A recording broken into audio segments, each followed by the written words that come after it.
Hello, everybody. Hey, Steve, how's it going? Hello, it's going well. How are you? Yeah, good. We made it to the end of the year. Whew, Sort of. Yeah, thank goodness. it was a crawl by the Uh-huh. end, but we got here. Yes. And we're here to talk to you about the games that we said we would play Hmm. in 2025. We try to keep each other accountable by making these videos Hmm. fairly regularly. We set out at the start of the year Yep, with 12 games to play, didn't we? There were five individual and two each that we that's right. picked to play together, right? Hmm. And we want to talk to you about how we did last year. We only had 10 games on the list, and I failed to play all five of my games, sadly. And so Steve won that one 5-4. But this year, like I said, we've got 12 games to talk about, and I think we've got a lot to say about them and how we did as a whole. But let's just get into it. Here are the games. There are 12 games there, as you can see. We've ticked off most of them, and the last time we Hmm. checked in on this, I think, was maybe September, where we left Yes. the score at 4-all. Steve had played four, I had played four, and I think chronologically, the next game that got ticked off the list was No Tell Motel. Steve, how did that go down? Yeah. So I had a lot of fun with No Tell Motel. Um, and I think I'll talk a little bit more about this and Artifact when we kind of do the whole wrap up for all of them. Um, I Journaling games are interesting Hmm. for me. Because one of my initial interactions with solo RPGs in general was trying out Ironsworn and kind of trying out journaling it and like writing down what was happening, which I've talked about in the past. Felt a little bit too much like writing Yeah. fiction. And I kept feeling like the game mechanics were like interrupting and getting in the way. Well, obviously, I've had a whole bunch of different experiences with solo RPGs since then, and I actually do really enjoy that journaling aspect now when kind of focused on uh, a particular game Hmm. like No Tell. And in the past, when I've done journaling games for my show, I don't actually write anything down. The journaling aspect is me just like speaking into the microphone. Um, but this time with No Tell Motel, I felt like there was enough stuff going on Hmm. with different nights, and just kind of like a brief overview of it. Like you play as a night clerk at a motel where there's been a murder, and over successive nights, you draw cards to represent the guests that are checking in and checking out, and the various events that are happening, and you're trying to build a suspect list. Um, and so I thought with that little bit of like intricacy to it, that it wasn't going to be something that I could just record and kind of keep all in my head. Mm-hmm. So I do actually have a like full written out actual play of No Tell Motel, that I'm hoping to record and get released before the end of the year, but we'll see about that. You've I would got say you've overall, got like 11 days. So- yeah. Well, I mean, I've got the script. I just have to record it, edit it, and then, you know, knock it out. Um, so all of that to say, Hmm. I really enjoyed No Tell Motel. The challenge that I had with it, and I would be interested to see how other people who have played it experienced it. Uh, as I was drawing the cards and everything, I was starting to like interweave the different stories of the different guests, which I think is perfectly intentional, Hmm. as part of the design. Um, but and I don't wanna spoil anything, but, like, the killer that I accused didn't show up until I think the 5th or 6th night, Hmm.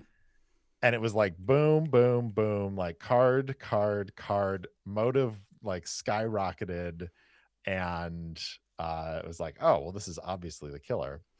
Um, which when I was going through and playing the game, I was like, well, but I've been like weaving together these parts where these other characters, their motives are slowly starting to rise, where I'm starting to become suspicious of like a couple of characters, and then this other character just comes screaming in, and it shoots through the roof.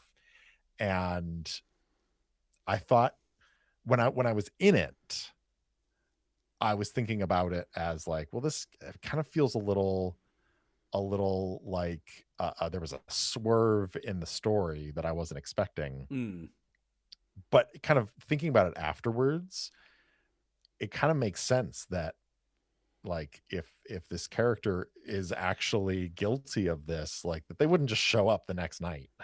yeah. That would be a ballsy move. Mm. Um, so I don't know that I feel like it was a really interesting experience, and I've got more to say about journaling games when we do the full wrap up Mm. for all of it. But I'd say overall, No Tell Motel, I enjoyed it a lot. I don't know that I would go back to it and play it again. Okay, it's definitely one that I want to play just because it Mhm, seems like a really cool idea. And mhm, I mean, on last year's list, I had a kind of who done it type mhm. solo journaling game, and that was very disappointing. I was kind of hoping that you would get something good out of No Tell Motel, and I would enjoy it. So I think I'm definitely going to put it on my kind of like maybe list to try and play. Because the thing is with solo games is so many of them. I got stuck in the Ironsworn mindset because obviously I play Ironsworn for the channel. That like if I sit down Yeah. to play a solo game, this is going to be a huge amount of work.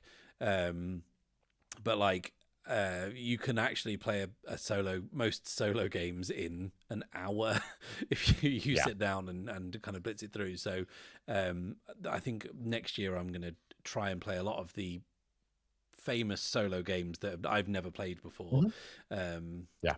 because I think Yeah. that And if you're not thinking about how you're going to put it on a channel and make it an actual play, you can actually play them quite quickly.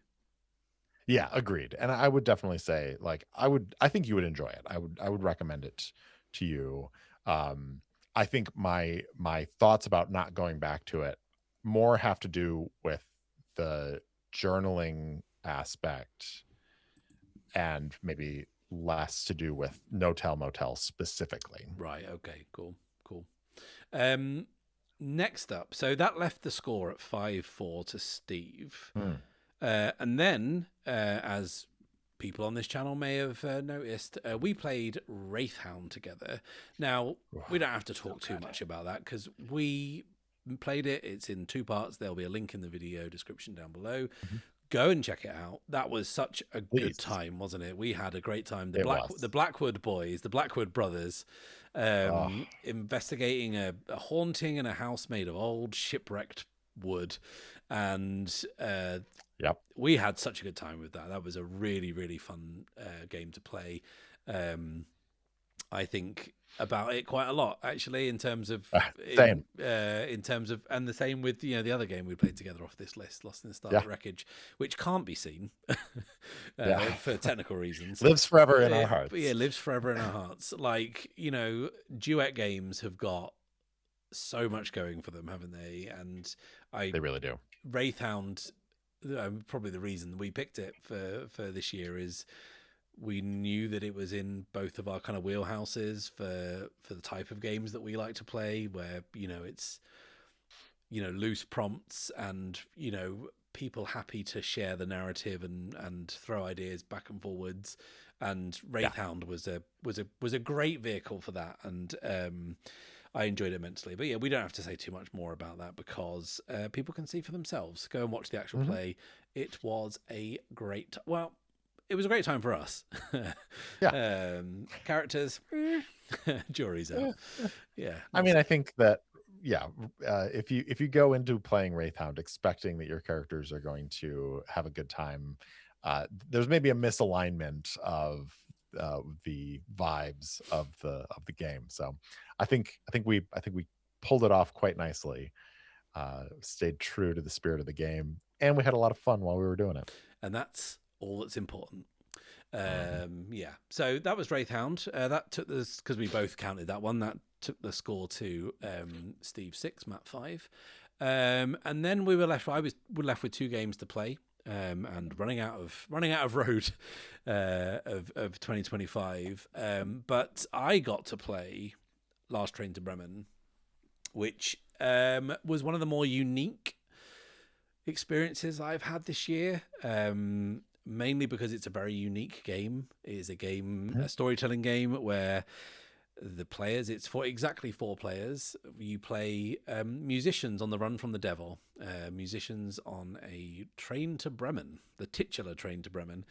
And you have some storytelling prompts, but most of the game is rounds of liar's dice, where the loser loses dice from their cup and has to tell a bit of their backstory, and you get to find out what happened to them, and one by one the players are knocked out, and the last player standing has to face the devil to see if they can stave off payment for one more night.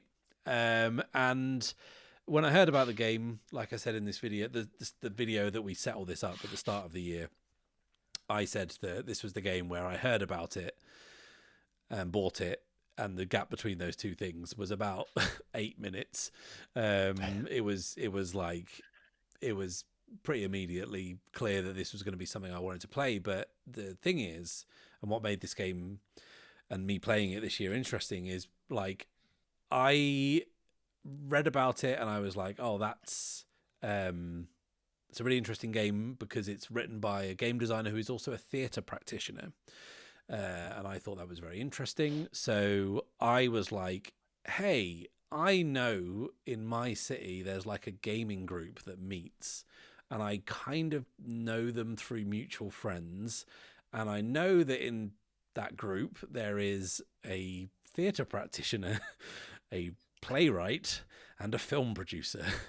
And I was like, this seems like the best group to play this with. But the problem is I don't know them. So I was just like, okay, I'll email them and see what happens. And I emailed one of them who like I vaguely know, and they like, oh man, we're up for this. We're really up for this. So I met 3 strangers in a board game cafe in my city who I'd never met before, and we played this game together, and we had a great time. It was really fun. It was the exciting thing about this is you can kind of tell any kind of story you want with it outside the framework of it being musicians on a train outrunning the devil. Like, you could play that as a very dark horror. You could play it tonally as a broad farce, and that's sort of the direction we went in. Our playthrough was quite funny, and we all laughed a great deal. But it still had some like pathos there, right? It was still like it was still kind of, we stayed true to the story being told, and we had a great time with it. And we've arranged to play another game from next year's list together. But the experience of basically asking 3 people you don't really know. We all follow each other on social media, but you don't know each other. And like, hey, do you want to meet me in this place and play a game where we're like, pretending to be musicians on a train? And I recommend it. I recommend reaching out to strangers and playing with them more often. But it's a very unique experience. Like, there aren't too many other games like that. I see that some people in the actual play space have done some really interesting things with it. I recently saw an actual play where it was like they got actual musicians and they improvised songs whilst they were playing this, which is, next level and just showing off, if you ask me. Yeah. But I thought Last Train to Bremen was a really, really amazing game, and super interesting from a design standpoint, and quite unlike anything else I've ever played. But it's quite thrilling looking at like the games that I've played this year, which I'll talk about in kind of my personal 2025 Wrapped. But like the sheer breadth of games that's on offer in the space is like, it's wild. Like we are living through a golden age of indie RPGs and RPGs in general. And that was the game that I played this year where I was like, okay, there's some very fascinating stuff going on. So that was Last Train to Bremen, and that was, the hardest game for me to tick off on this list because it was reliant on other people and people I didn't know who I hoped would turn up. But thank you to those three hardy folks who did. Had a great time. Less difficult to get to the table was my final game of this year, The Wretched, which I played yesterday morning, and I knew that was going to be last, and I knew that it was not going to be an issue to play because you just need a Jenga tower, a deck of cards, and some dice, and I was like, I don't mind that being a last-minute game. I'm really pleased I played The Wretched this year. I thought that was so fun. Well, it's not fun in terms of like what happens to you, but like if you don't know, you are playing the last survivor on a spaceship, and some sort of alien creature has killed the rest of your crew. Your ship is dead in the air. You've got to sound a beacon and hope to be rescued. And the game takes place where you are recording your daily logs of how things are going. You've got a Jenga tower that you are pulling from when prompted by cards as you do tasks throughout the day. Each card in the deck represents a different task. It might be like, the engines need fixing, or the fire suppression system's not working, or like you need to fix the sensor array outside. And the different suits mean different things. So like one suit is about like things that happen to the crew, one suit is about things the creature is doing, and then you've got like the systems in the ship. And you basically play this game, and as you're pulling from the tower, you realize that if the tower knocks down, the game's just over. Like your ship has exploded. We saw that when we played Lost in the Starlit Wreckage. We, that's a game that you get right into, and you're doing these prompts, but you have to accept that the game can just end any time, and sometimes a sudden end is very exciting. And The Wretched is no different. Like I actually, and I don't know whether this is typical, so there are 52 cards in a standard deck, right? Each of the cards in the deck is a task. I don't know if I'm just very good at pulling blocks from a tower, but you can do up to 6. You basically roll a dice at the start of each day, and that's how many tasks you have to do that day. Once you get through the day, you record a log of everything you've been doing. I actually just wrote mine down on a Google Doc. I didn't record it audio-wise, but it encourages you to do it as audio or video, which is very cool. But it also says you can just do it in write it down or whatever. So yeah, you do between 1 and 6 tasks a day, and you've got to try and survive as many days as possible. Once you get the beacon up and running, you have like a timer that counts down, and if it gets down to 0, then you're saved, and that's great. I played 11 days and 46 tasks I completed. Wow.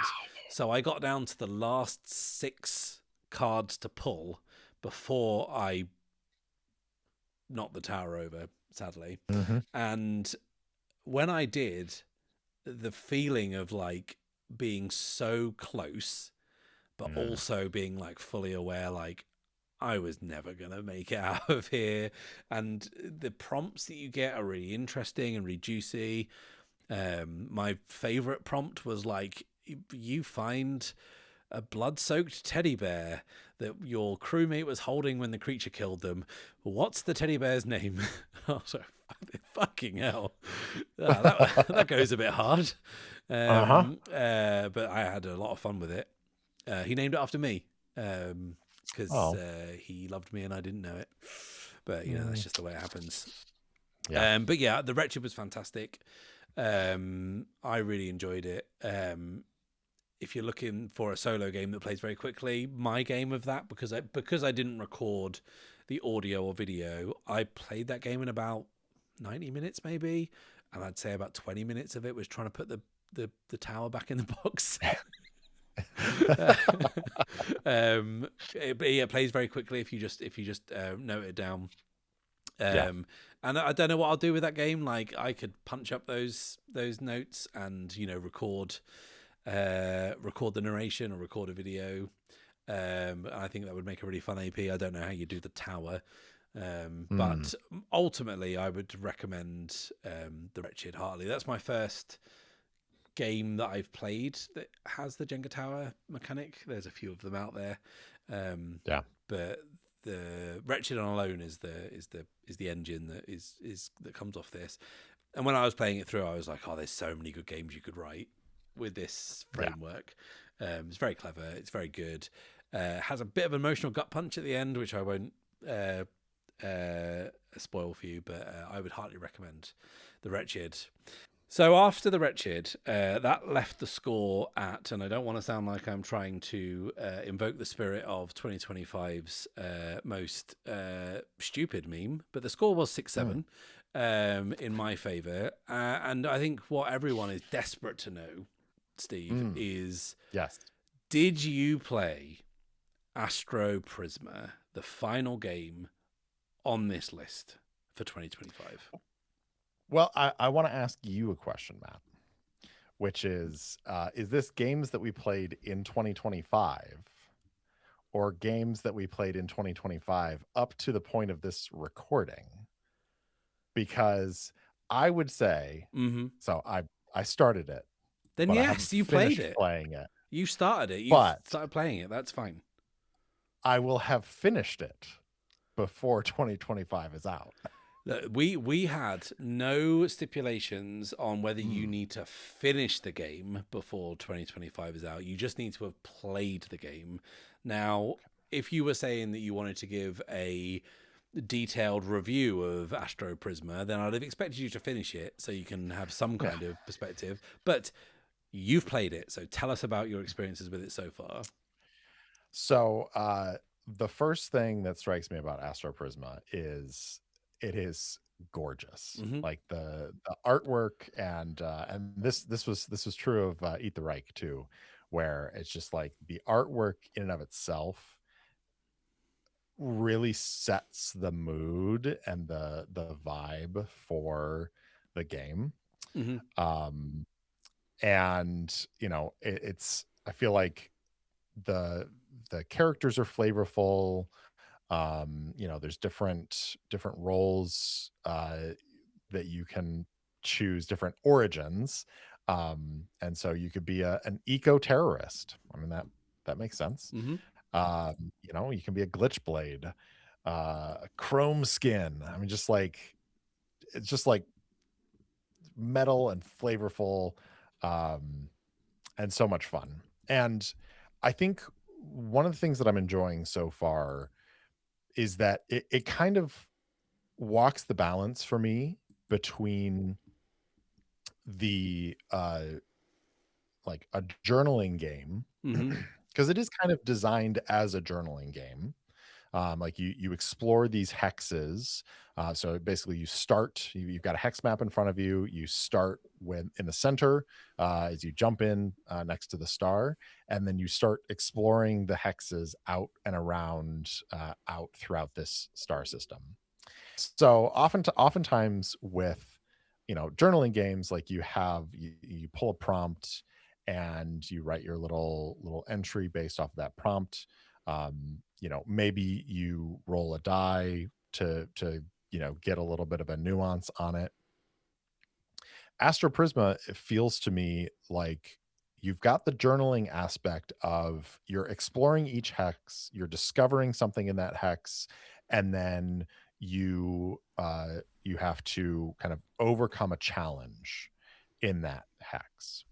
And so you've got the more mechanical side of the game where you have a list of stats on your character sheet and you roll a d10 plus your stat versus a d10 and the whatever the challenges stat and whichever was higher wins out. Mm-hmm. um but it's not a full blown kind of mechanical game like an Ironsworn or something like that, where the prompts are more open-ended, um, you really get a sense of like when you go into a hex, it, you're not really sure what the hex is going to be when you get there, but once you kind of figure out what the prompt is, like the game kind of handholds you through like this is what the challenge is. um it tells you to roll a certain type of test, and so it's kind of it's a little bit board gamey in that way. Hmm.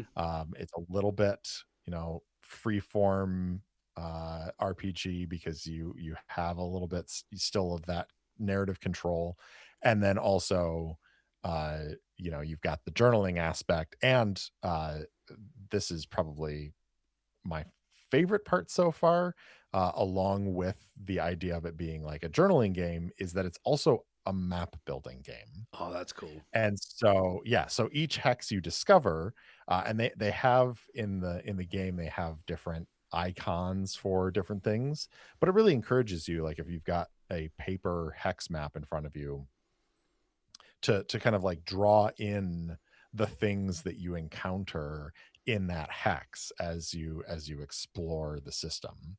And then there are factions in each star system that may come up, and you can build reputation with them. um, so it's like there's a lot of different pieces to it, Hmm. and I think this is why I made that comment about it's like halfway between a journaling game and kind of a more traditional RPG, because you still have those kind of prompts that are guiding you as you go through each of these hexes, but there's also a bunch of uh, systems and fiddly bits and like dials and knobs that you can turn that are more mechanical focused, um, that just really kind of tickles both sides of my brain. Mm. So yeah, it's cool. I'm really excited. I'm hoping to get the physical books in the mail soonish, Hmm. and I'm really excited once I get the actual like physical books in hand. Um, but just the digital versions are gorgeous, and it's been a lot of fun to kind of noodle around with it. The interesting thing is like the like you can play basically just a normal kind of one shot game where you're just exploring a single star system, Hmm. which has, one, two, three, it's got, I don't know, 18 to 24 hexes in it.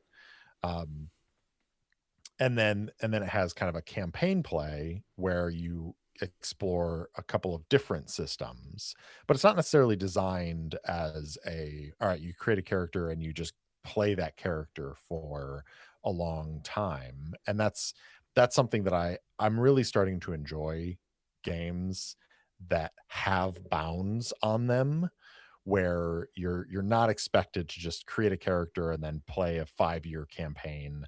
It's like it's a much more focused, and you're building up reputation with these different factions. The factions, each faction itself has different events that happen once you get to a certain reputation level with them. And so there's like a mini story with each faction that you kind of play through, and you like trigger these events.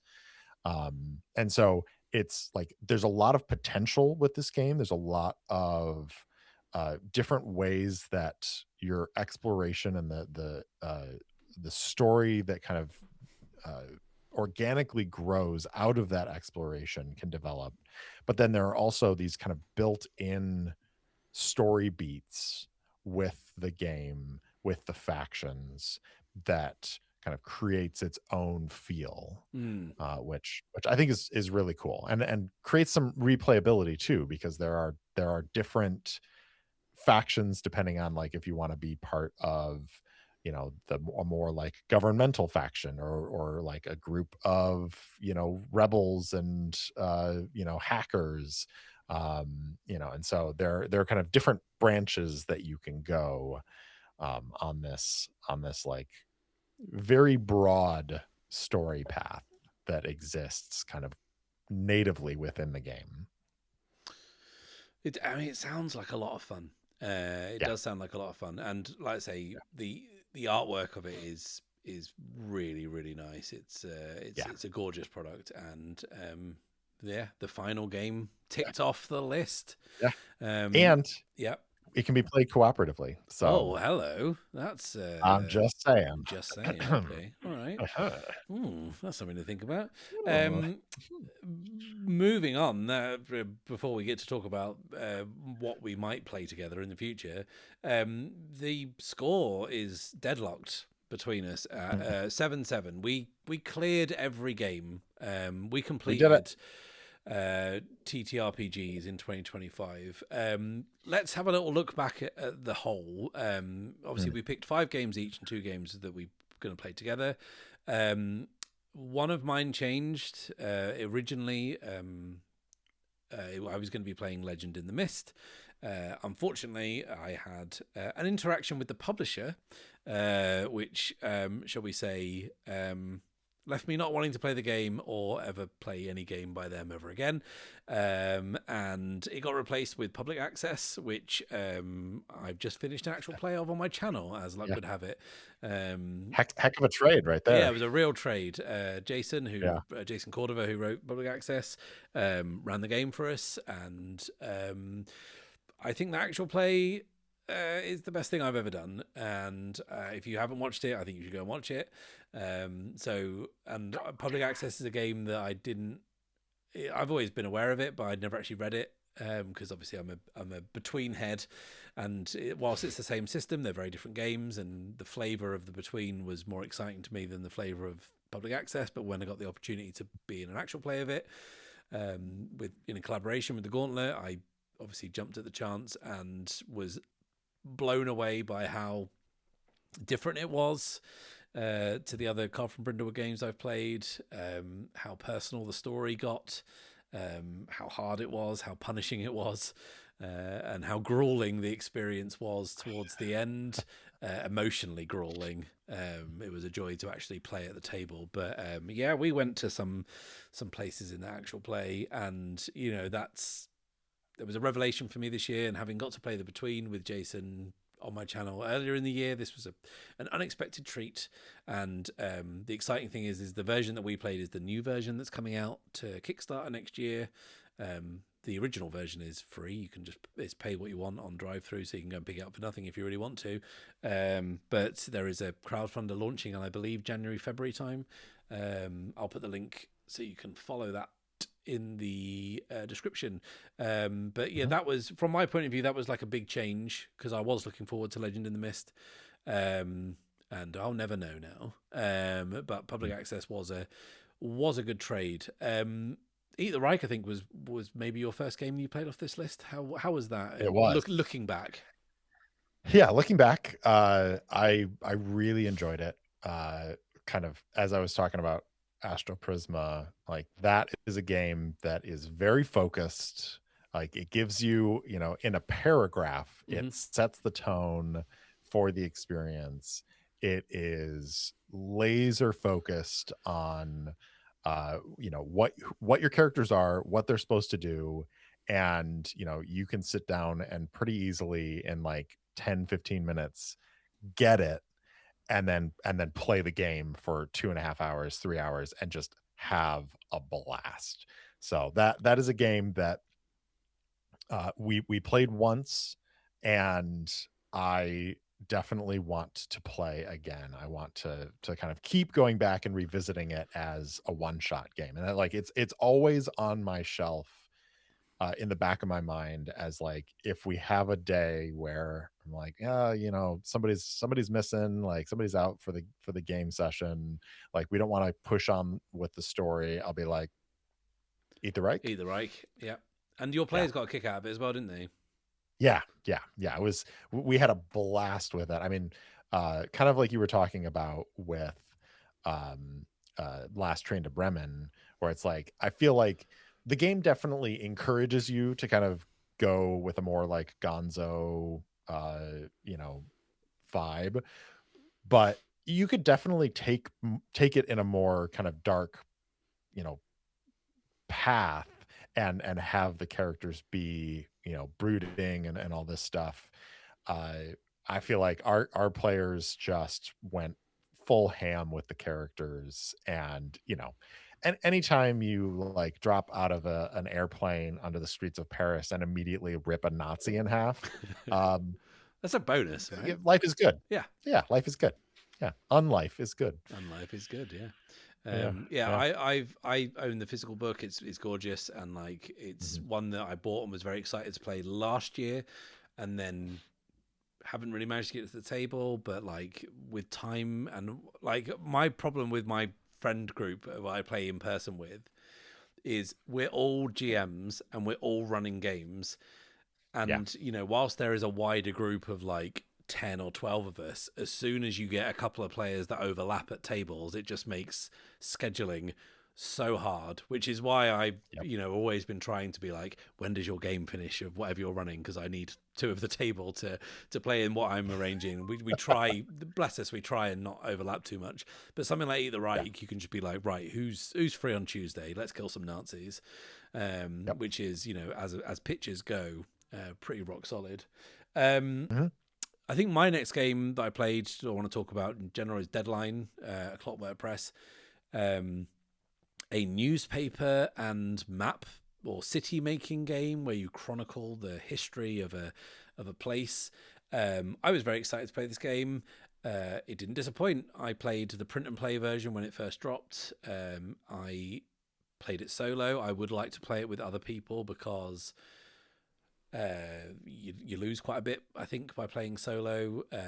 Mainly the back and forth of like creatively interpreting prompts, I think would really benefit from more players. But I still had a blast playing solo, and I had such a fun time with it that the place that I made got slotted into my Sundered Isles campaign because I made a city in a swamp basically where Yeah. they replaced people's eyes with mysterious glass orbs, Mhm. and there was a shady conglomerate running the whole thing, and they drilled this ghost oil out of the ground that they used to make these eye things, and I didn't actually realize I'd done that and that it fit with my Sundered Isles campaign until like months later, where I looked at it and I was like, I was writing a little prologue, a scripted prologue for an episode of Sundered Isles. And I was like, hey, those guys kind of live in a marsh place. And then I was like, oh, hang on.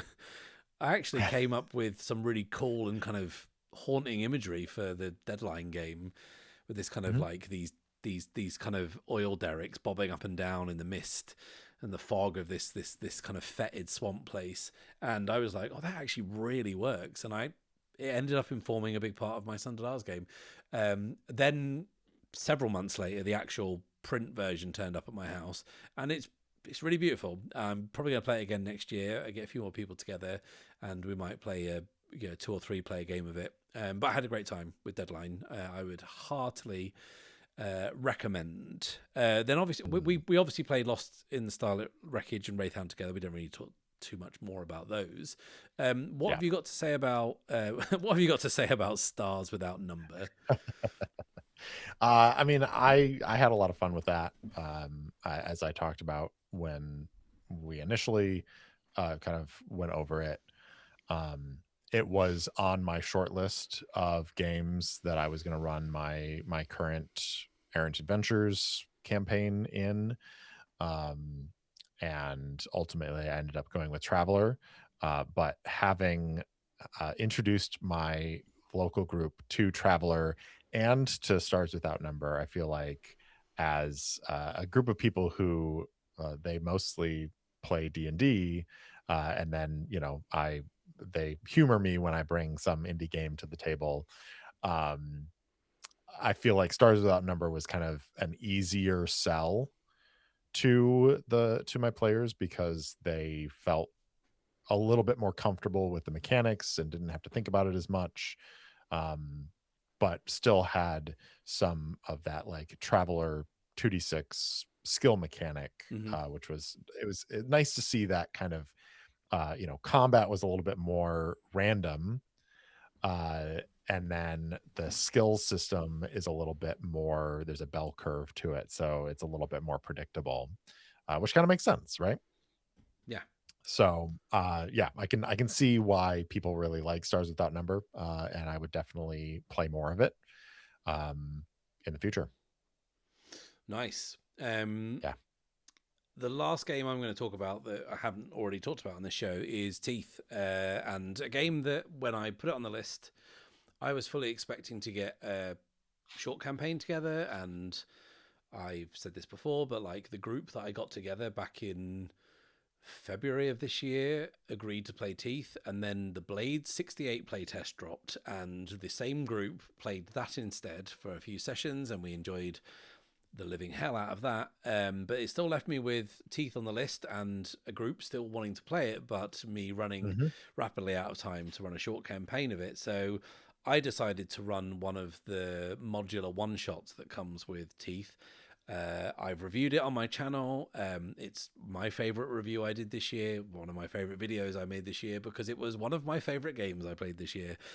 Teeth Blood Cotillion is so much fun.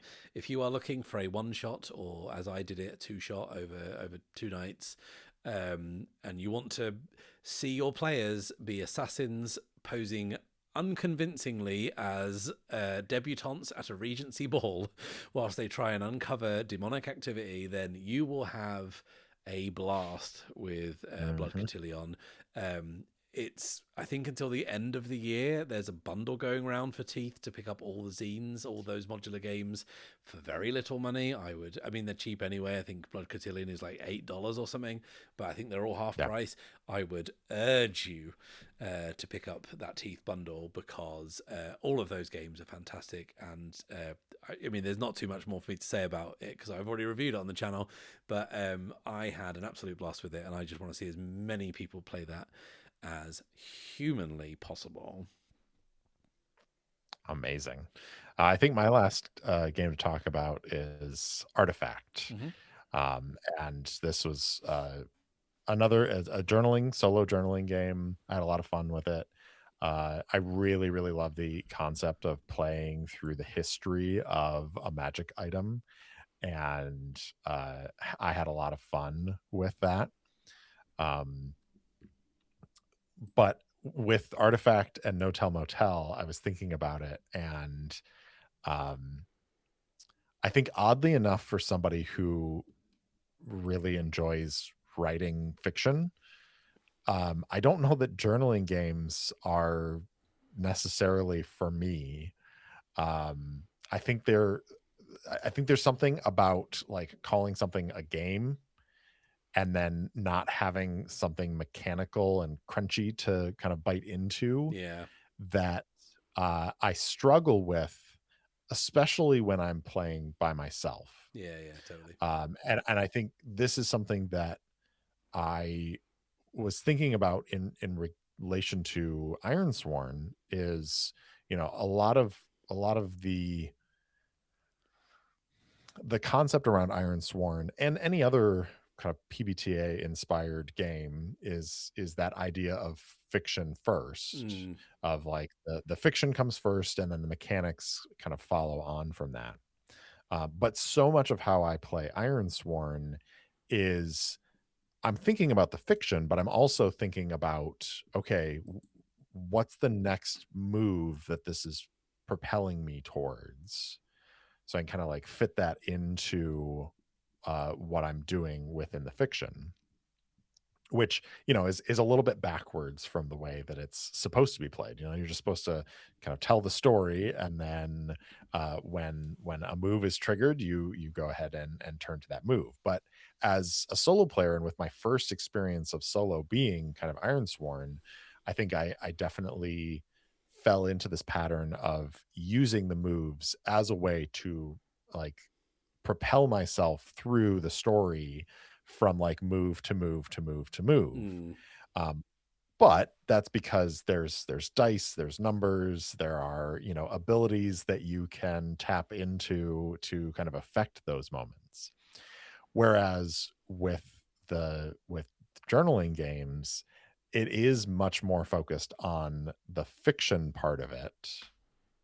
And typically speaking, there's not a lot of game that goes along with a journaling, uh, you know, a journaling experience. Mm. And so I think that there's a weird division in my mind where it's I've got storyteller mind and I've got game mind. And when I'm playing a role-playing game, I'm still using that storytelling mind, but I want the game mind to feel like active and engaged as well. And when I'm just writing fiction, then I don't think about mechanics, game mechanics, or anything like that. I just want to focus solely on the story and on characters. And so I feel as though that was a little bit of my struggle with No Tell Motel, Mm. is that I kept I kept getting lost in the I was looking for mechanics to hang my hat on when trying to generate the story, because I was stuck in that, well, this is a game. It's a role-playing game. Mm. Uh, and which I think is like, I think that's a maybe a purely me thing. Like there is something in my brain that doesn't quite function, with these two things side by side. Mm. And that's why I find Astro Prisma interesting, because it has some of those journaling elements, but also has more of the game mechanics that I'm interested in kind of tapping into. Mm. Now, all of this is when I'm playing solo, because I feel as though Wraithhound is and Lost Amid the Starlit Wreckage were both journaling games to one extent or another, but because we're playing them cooperatively, Mm. I didn't feel like I didn't feel like I needed that crutch as Yeah. much, because I had, the other person, I had you to bounce off of.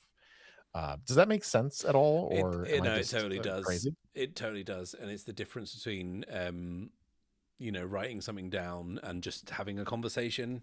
Um, Mhm. I didn't even think of Wraithhound being a journaling game, but yeah, if you played that solo, you would be doing it that way, wouldn't you? Kind of writing down things and interpreting those prompts. But yeah, there's something about the context in which you engage with it that changes how it feels. Mhm. I've had some great times with journaling games this year. Like there's a review of Corico on my channel, which is a solo journaling game that tested the absolute limits of my creative endurance, and Mhm. it was a fairly transformative experience, I have to say. It was written by Jack Harrison, who also wrote Artifact, um, Mhm. and there's something very um, daunting, I think, about journaling games when you are trying to make these things that are coming up interesting. And I think Yeah. that you kind of have to be in a mindset of how to play journaling games. And I think that what I struggled with was, like, I'd played some journaling games before in the past where it was just like, yes, I'm just writing a story. The prompts are really vague, but like they're too vague to make work with some of the other prompts, and I'm really having to do like some pretty extreme narrative gymnastics to tie this all together. And Mhm. ultimately, what I could be left with here if I don't put the effort in is just a bunch of stuff that happens that's vaguely connected and not actually a very good story. Yeah. And I think my revelation, I think, which came through Corico, which was, you look at a prompt and then you think, not, oh, that's changing my story, and that's pushing it in a direction. I mean, those prompts do happen, like, and that works perfectly. It's a Mhm. U-turn you didn't see coming, or a handbrake turn you didn't see coming. But actually the skill of it is looking at that and thinking, oh, how can I make this fit with what I've done while still Mm. kind of keeping to the spirit of the prompt that I'm looking at right now. And yeah, things like Artifact and Bucket of Bolts by the same author, they give you the same challenges. And Mhm. I think that this was the year that I learned how to play solo journaling games. I learned to play Mm. solo games by playing Ironsworn, but that's not a solo Mhm. journaling game. There's so many things for you to not have to think about. Like you roll the Mhm. dice, you apply this, and then it says specifically this happens, envision it. And Yeah. you are propelled through that story in a way that you aren't with a turn a card over. You see Mhm. someone you've not seen in some time. Who are they and what's their hat? It's like, okay. Yeah, that's a different challenge. And I think this 2025 will go down as the year that I finally figured out how to solo journal. I don't know if it's the game mode that I enjoy the most, but it's Mhm. certainly shown me that I can pick up a journaling game and enjoy it. Yeah.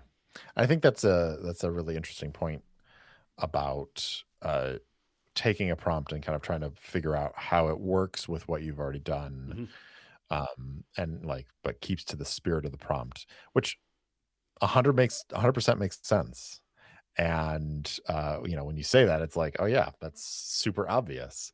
But I think that oftentimes, and I think this is why I like mechanical things as well, is sometimes my brain is too rigid on, it's like, well, this is the prompt. Like I can't really massage that into something else.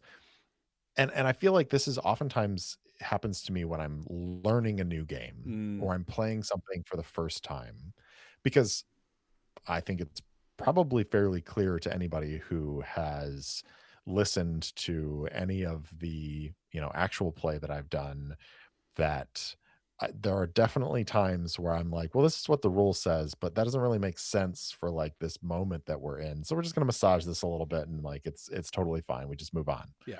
Um, so it's like that flexibility is there. So maybe if I went back to some of these journaling games now that I've kind of gone through it once, Mm-hmm. that maybe I would have a different experience. Some of that rigidity would be gone because I'd be like, okay, I get the structure of it. I understand what it's kind of designed to be. Now I can experience it the way that it's rules as written versus rules, as intended, Yeah, right? totally. Or rules as experienced. Um, and I can kind of experience the game in a way that is less concerned with the structure and more concerned with the reality of the story that's happening. Yeah, 100%. 100%. So maybe 2026 will be the year that I'll learn How to journal. how Yeah, to play solo journaling games. yeah. Who knows? Speaking of 2026, Yeah. so yeah, we're going to be doing this again next year. It'll be slightly different. Yeah, you can't get rid of us You yet. cannot get rid of us. We're going to record. I think it's next week or the week after Mhm. Christmas. We are going to record our games that we're going to play in 2026. Now, viewers, we are going back to 10 games rather than 12 games. And the reason that we're doing this is it's quite silly for us to say, hey, did we play Wraithhound? Yes, we did, because we both were there. Yes. We were both there, Yeah. and everyone who's watching this also saw it. So Yeah. we're going to leave the co-op games off the list, but we're going to stick to doing 10 games. 5 games each of what we've done here, and we will continue to hold ourselves accountable through the year. Mhm. But the big change that will be coming with the Ironsworn guys next year is that you will see us playing games more than you will see us talking about games. We do love our little chats. Sometimes we don't have anything prescient to talk about, and we're kind of hoping that a new and exciting game drops and we can, you know, spin 45 minutes out of that. But the one thing that we never need an excuse to do together is sit down and play a game. So we've got a list that's been running of some duet games that we're going to play. I got a feeling that in 2026 duet games are going to be hot, mainly because Quinn's Quest is going to do a duet game Yep. piece in the new year. So I think there'll be a lot of eyes on duet games. So I think having some actual plays that show people how, not I was going to say how to do it, how we do it, Yeah. would be beneficial. Maybe how not to do How it. not I to don't do know. it, yeah. We've got Yeah. a few that we're definitely going to play, and then we've got some maybes, and yeah, we might tease some of those when we put out our games of 2026 list. But yeah, I'm excited to actually play more games because we had a blast, didn't we, this year? We played We really the did. 2 on this channel. We played Sundials on your channel, and that was really fun, wasn't it? Yeah. Yeah. Which I just listened to the beginning of that episode a couple days ago, and realized that we made the point that we've known each other for a long time. We've talked about games, we've done stuff together. That was the first time that we ever We played played Ironsworn Ironsworn. together, First yeah. first and only time First and only. to date. It's a collector's Um, edition, that episode. Yep. Yeah. So that was a lot of fun. But yeah, I think that between that and then the two games that we played for this, Mm-hmm. we definitely had that realization of like, should we just do this more? Yeah. Because we just enjoy it. Yeah, we do. Yeah. So yeah, thanks everyone for watching and listening to the Ironsworn guys in 2025, listening to us witter on about all sorts. That'll be it for this year for us. I'll be back next week with my individual wrap up of the year, where I played far more games than these ones up here that I'd like to talk to you about. But from me and Steve, we'll see you in 2026. Goodbye. Happy holidays.